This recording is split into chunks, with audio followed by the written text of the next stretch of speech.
there was a civil war around 100 years before the Prophet ﷺ, the tribe of Jurhum and the tribe of Khuza'a. And in this civil war, when Jurhum exited Mecca, they wanted to destroy the Kaaba as an animosity, as an act of, okay, if you're going to kick us out, we're not going to leave anything here. They wanted to get rid of the Hajar Aswad. They wanted to, and they were the ones who got rid of the Zamzam well. Remember the story of Abdul Muttalib rediscovering Zamzam? Well, in that incident, when they covered up Zamzam, they also destroyed aspects of the Kaaba and they pulled the Hajar Aswad out. They pulled the Hajar Aswad out and they buried it far, far away. It was Allah's qadr that a lady was hiding for her life. She was spared because they didn't know she was there, and she saw where they hid Hajar Aswad. So as soon as Jurhum came, she said to them, I have seen it. And so the Hajar Aswad was gone for a short period of time. It was then returned. In the time of the Prophet ﷺ, we're all aware what happened. He lifted the Hajar himself and he put it in. Now, some scholars say that when Jurhum removed the Hajar Aswad, they had to hit it such that either it broke or it was weak and eventually it would break, because we're going to get to this point. A lot of people don't know this. So we are not 100% certain. Was it already broken, or the crack that they did when they took it out, it kind of made it damaged such that it was susceptible to being broken. So the Prophet ﷺ put it back, as we know, and it remained there until the time of Abdullah ibn Zubayr. What happened at the time of Abdullah ibn Zubayr, I went over this over here and in my library chats that I have on my YouTube channel, that Abdullah ibn Zubayr, the Umayyads attacked the Kaaba. Al-Hajjaj ibn Yusuf attacked the Kaaba and he threw catapults. The Kaaba was burnt. The Kaaba was burnt and the Hajar Aswad was damaged. The Hajar Aswad was damaged. Abdullah ibn Zubayr, for the first time, decided that we can't just leave the Hajar as a brick. So he was the first person to put that silver container around it. You all know that silver container, right? You all know that silver receptacle. Abdullah ibn Zubayr was the first person to say we need to protect the Hajar Aswad from any future attack. So he put it inside of a very, like a case. That's the case that you see. The idea came from Abdullah ibn Zubayr. That was the first time the Hajar Aswad was put, and they say it was a case made out of alloys of silver and of other elements put together. Whatever he had, he just made it an icon or a case to put over there. That case remained until the time of Harun al-Rashid. Harun al-Rashid comes around 190 Hijrah. He does tawaf around the Kaaba and he sees this Hajar Aswad and the same alloy and the same metal that Ibn Zubayr had put 150 years ago, 130 years ago, and it's decrepit, decayed, rusty. So he says, I need to build it again. So Harun al-Rashid spent a mini fortune and he put 100% silver and like the most expensive material, because you have to remember, Ibn Zubayr, they didn't have access to what Harun Rashid had access to, right? Ibn Zubayr is, relatively speaking, in terms of civilization, don't misunderstand me, relatively primitive. I mean, they don't have, as for Harun Rashid, this is Baghdad. This is the city of 1001 nights. This is the pinnacle of the Muslim empire. So the craftsmen and the skills and the technology has gone leaps and bounds. So Harun al-Rashid is the one who makes that shape that we're familiar with, right? That beautiful shape and that alloys. This is Harun al-Rashid in 100 and roughly 90 Hijrah. So Harun al-Rashid makes that and he then, covers the Hajar Aswad in this regard. Then 317 Hijrah, a tragedy happens. Now, if you don't know this tragedy, I'm sorry that I have to be the one to tell this to you, but this is history. I don't change history. It is what it is. And I keep on saying, there's a statement you should memorize from me. Our religion is divine. Our history is human. Our religion is divine. Our history is human. In the year 317 Hijrah, there were many different schisms and groups, many different sects and ideologies. And one of the most fanatical sects, one of the most extreme, right-wing, literally like killing and murdering and mayhem. It was a breakaway of Ismaili Islam that called themselves the Qaramita, the Karamatians in English, the Qaramita. Now, Ismailism is one of the branches of Shi'ism. Very briefly, you have 7er Ismaili, you have 12er Ithna Ashari, you have 5er Zaydi. These are the main 3 branches of Shi'ism. And Ismailism is considered to be, from our perspective, the farthest to us. It's always been the case. And within Ismailism, there are many different branches. And in our times, all of you are aware, you have the Nizari Aga Khani branch, you have the Bohra branch, you have the Duruz as well. The Qaramita were the most extreme of the Ismailis, the most extreme. And they didn't follow the Sharia, they didn't pray 5 times a day, they had really bizarre theology, and they made an empire in what is now the island of Bahrain and Al-Ahsa in Saudi Arabia. Al-Ahsa, there's a region there. They made an entire empire over there, right? So they had their mini dynasty, separate from the Abbasids, separate from even the Fatimids. The Fatimids of Egypt were Ismaili, right? The Qaramita said to the Ismaili Fatimid Caliphate, you are outside Islam, you are kafir. They didn't acknowledge the Fatimid Khalifa. They were that much breakaway. And they started fighting the Abbasids. And the Abbasids were weak. This is now, 317 Hijrah. The Abbasids are a complete disaster at this stage. So the Qaramita take over much of the Abbasid Empire. They surround Kufa. They were about to take over Kufa. They attempted to attack Baghdad, and they succeeded in attacking Mecca. In the year 317, they launched a surprise attack on Mecca itself. And during Hajj, this is one of the saddest times of our Islamic history, early Islamic history. During Hajj, they killed 20,000 Hujjaj. They massacred the Hajj of that year, killed them. It is said blood was flowing in the Haram. Astaghfirullah, they filled the bi'r of Zamzam with dead bodies. You could not drink Zamzam for months after this. They filled the well of Zamzam with dead bodies. Their leader uttered kufri statements on top of the Kaaba. I don't want to repeat them. You can look up books of histories. Vulgar kufri statements. And he commanded the Hajar Aswad be taken out. They attempted to remove it, but Harun al-Rashid had placed it so solidly, they could not remove the metal. They couldn't remove the silver. So they began hitting the Hajar Aswad with an axe. And they caused the Hajar to crumble. And they then took the Hajar in a bag, crumbled now, pebbles. And they went to their land far away, Qatif, Ahsa, in that region. And they built, I'm sorry to tell you this, this is history. They built another Kaaba over there. And they put the Hajar over there. And they demanded the people do tawaf of that Kaaba. And the people refused, their own people in that region. So they fought their own people and killed another few thousand of their own people. For 22 years, there was no Hajar Aswad in Mecca. For 22 years, the Hajar Aswad was in Qatif. And by the way, to this day, that region, and some say that actual structure they built, it is still present to this day. Some say, I have people that have gone there, acquaintances of mine, they have said they have seen it, wallahu a'lam. But for sure the region is still there, the land is still there. And for 22 years, the Abbasid Khalifa attempted to get it back, but their empire was too strong. They fought them back. The Abbasid Khalifa said, give me a price and I'll get it back. They refused. 50,000, 100,000 gold coins, like, $10 million. They refused. They did not want to give it. Until it is said the Fatimids interceded.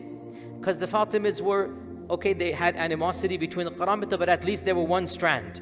So the Fatimids interceded through some treaty, because what was happening was the Fatimids were getting the blame that this is your group.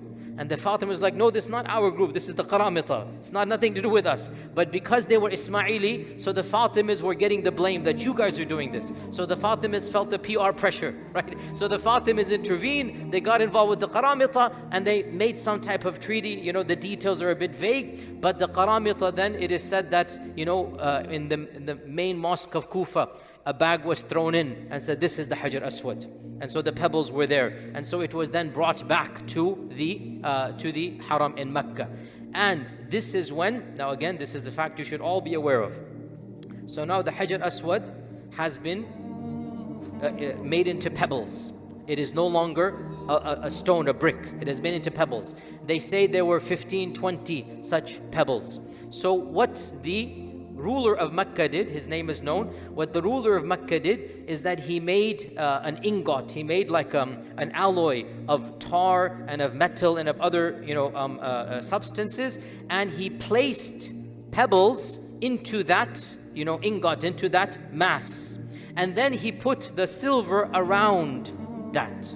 Okay, so the actual Hajar Aswad is not the black ingot, the black stone that you see inside the silver.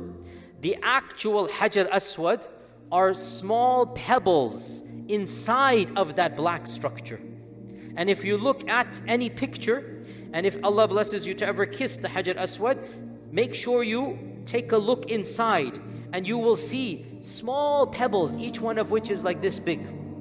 That is Hajar Aswad. The bulk of the structure, sorry to tell you this, it's not the Hajar. And by the way, all of it, if you just kiss it or what, you've done your job. Let's not make the religion more complicated. You don't have to aim your lips straight for that small little pebble. Don't worry about it, right? Allah is Ghafoor and Rahim. It's not our fault. What can we do? It happened, it happened. But technically speaking, you should be aware that that big black mass that you see, 95% of it is just alloys.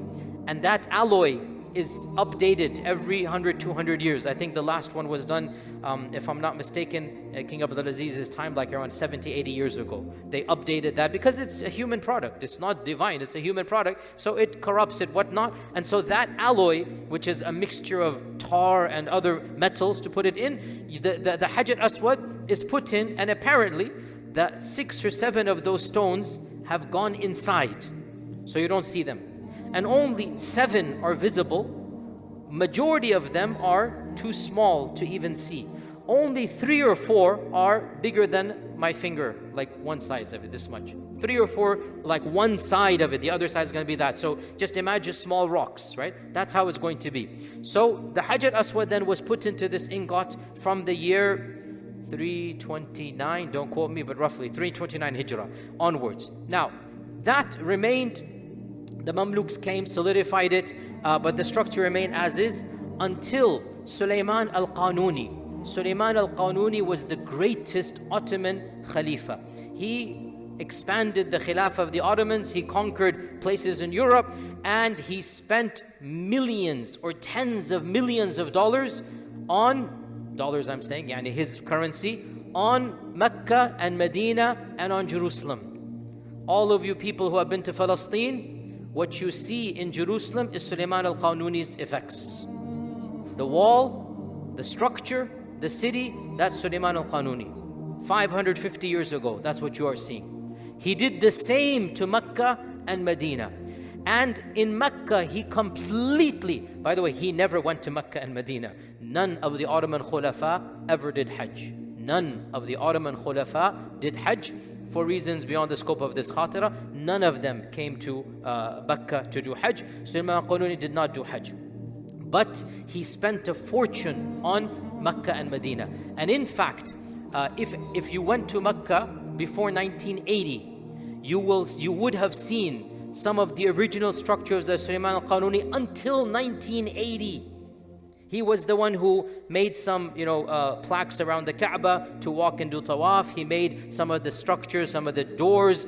He also built the mihrabs. You would have seen some of the original structures before. Then 1980, they did their expansion and whatnot. So then you will find them in the Museum of Mecca, you will find. But 550 years ago, now, because he spent such a fortune, he did not go to Mecca, but he wanted to see the Hajar Aswad. So what did he do? They brought the Hajar Aswad to him.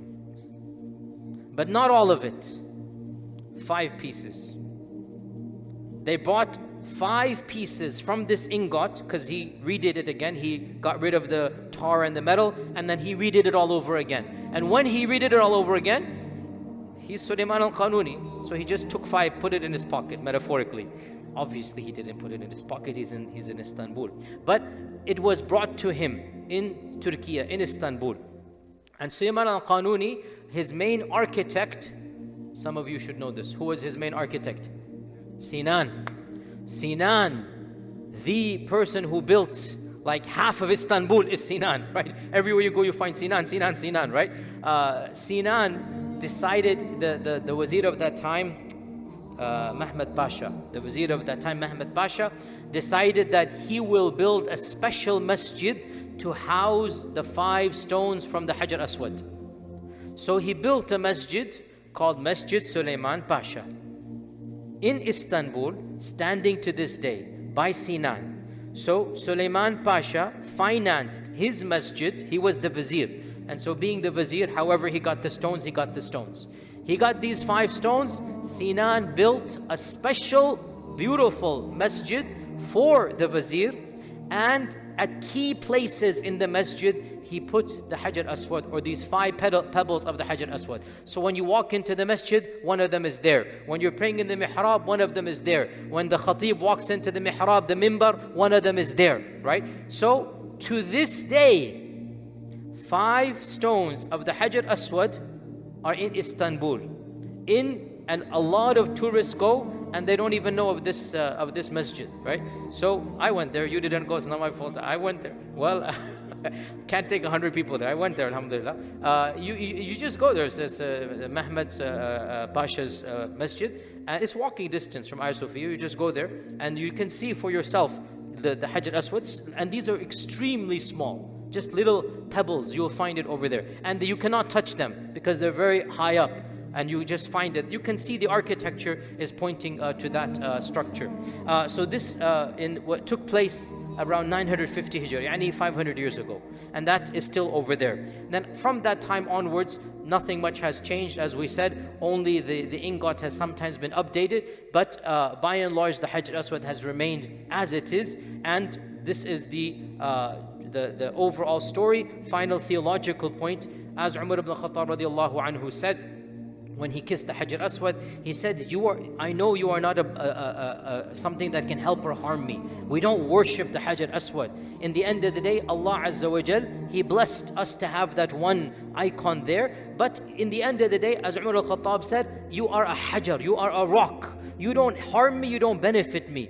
I only am kissing you because the Prophet ﷺ kissed you. So we have to be within our realm of Islamic Aqidah that yes, we do believe it is a special rock that Allah gifted to Ibrahim alayhi salam. It is also a historic rock. But in the end of the day, Allah is the one who blesses. And we just follow the sunnah of the Prophet sallallahu alaihi wasallam. So this is a short history of Hajar Aswad. Inshallah, next time you kiss the Hajar Aswad, make dua for all of us. And when you go to Istanbul, visit which masjid? Mehmed Pasha. La, Mehmed Pasha, because it's the Vazir's masjid. The Vazir had built his own masjid. Not Sulaiman is the Qanuni. Sulaiman Qanuni is the Khalifa. The Vazir built the masjid, inshallah. And with that, inshallah, we'll continue another time. Jazakallah khair. Assalamu alaikum wa rahmatullah.